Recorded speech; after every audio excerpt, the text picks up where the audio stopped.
Hi, this is Tom Brady, Director of Operations with Vintage American Realty in Oakdale, New York, and today we'll be going over the listing forms. Forms you will or may need for a new listing. Okay, the first form you should be very familiar with, New York State Disclosure Form for buyer and seller. This is required in just about every transaction you'll have for residential homes, 1, 2, 4 families. Okay, we're not going to go through everything on every form, but we'll just hit a few highlights.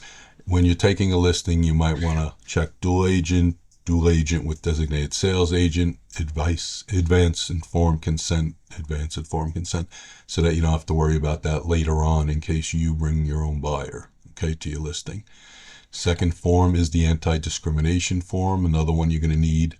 Every time you do the agency disclosure, you'll need an anti-discrimination form. Okay, this is the exclusive right to sell agreement. This is your contract to sell. We'll go over it thoroughly in another video. You'll need your data input or information about the house. Takes a little while to fill that out, but you'll need that. You may or may not need a coming soon authorization. If you're going to have it coming soon, you can do it for up to 14 days, no showings, you or anyone else. Okay, some people like it for marketing, some people don't. Lead paint disclosure. If the house was built prior to 1978, you'll have to have your seller fill that out. Offer presentation. You need this because if someone demands to present an offer to your seller, you have to give them this saying that the seller only wants offers presented by their agent. All right, so have that up front.